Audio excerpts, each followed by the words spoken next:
The Saga of Jean and Jorts. AITA for perpetuating ethnic stereotypes about Jorts. The story: we have two workplace cats in one area of our worksite. They add value to the worksite. We all love the cats, and the worksite cat presence is not the issue. One of the cats, Jean, is a tortoiseshell cat we have had for years. The other cat, Jorts, is a large orange cat and a recent addition. Jorts is just kind of a simple guy. For example, Jorts can't open a door even when it's ajar. He shoves it whether he is going in or out, so often he closes the door he is trying to go through. This means he is often trapped inside the place he was trying to exit and meows until he is rescued. My colleague Pam, not her real name, has been spending a lot of time trying to teach Jorts things. The doors thing is the main example. It's a real issue because the cats are fed in a closet and Jorts keeps pushing the door closed. Jean can actually open all the other interior doors since they are a lever-type knob, but she can't open this particular door if she is trapped inside the closet. Tortie Jean is very nice to poor orange Jorts, and she is kept busy letting him out of rooms he has trapped himself in.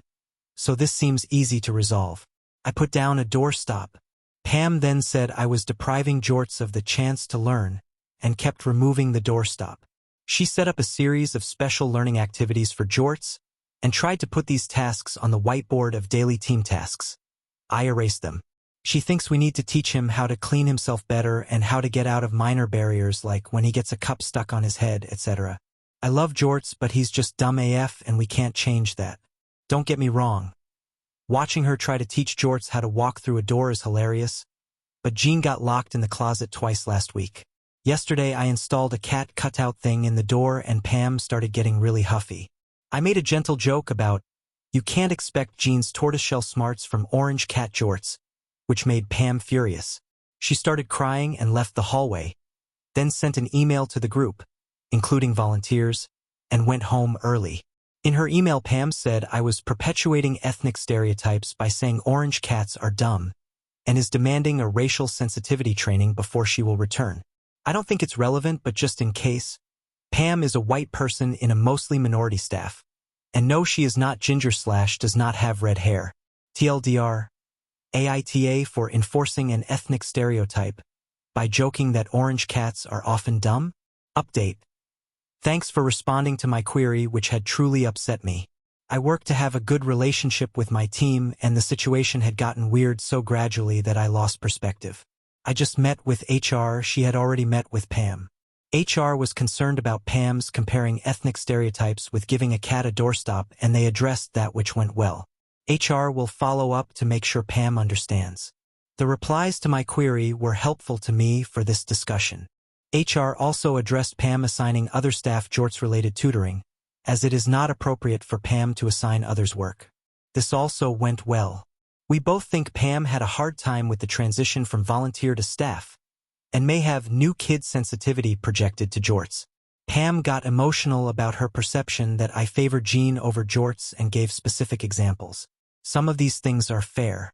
Jorts deserves respect as a member of our team.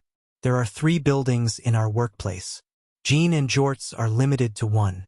HR told me there were 5 holdouts about vaccines, and restricting unvaccinated people from entering the building to protect Jean and Jorts was enough to win over 4 of them. That's crazy, but great.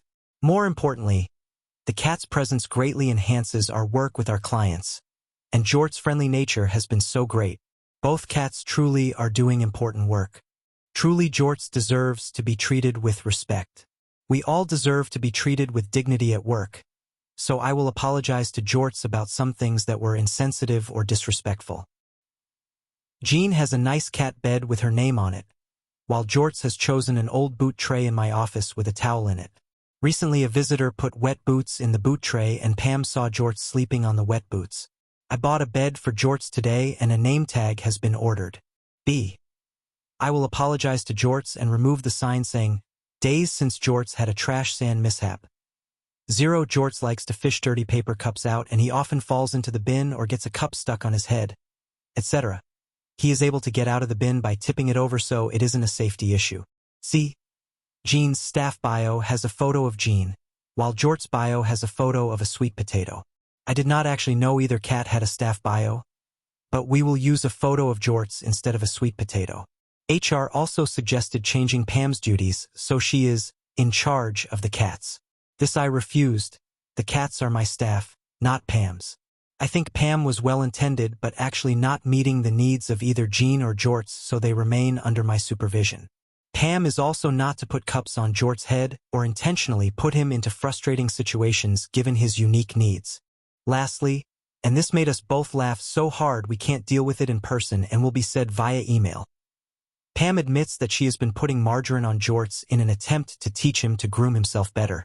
This may explain the diarrhea problem Jean developed, which required a vet visit. Pam is not to apply margarine to any of her coworkers. Jean has shown she is willing to be in charge of helping Jorts stay clean.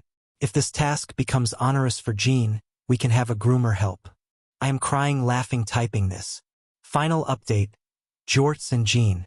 I got increasingly nervous about Pam, and HR decided we had to have a team meeting. First of all, the world is not sick of Jorts and Jean, but HR sure is sick of me. Pam is pretty offline, so had not heard of any of it. We selected a variety of fan art and some of the nicer comments to show Pam, and it went fine. We were all very sternly reminded of our stringent worksite privacy policies. Pam wanted to send a letter to the Jorts and Jean fan website, and legal counsel redacted the letter, which is here. Letter from Pam. The absolute disgust from legal counsel was palpable. Pam is glad our little cats have so many new friends. Legal counsel told me to knock it off with all of this bullshit. Someone gave Jorts a pipe cleaner.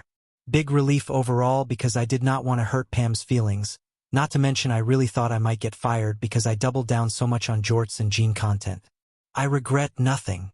Literally right now I can hear someone playing the Jorts and Jean sea shanty somewhere in the building.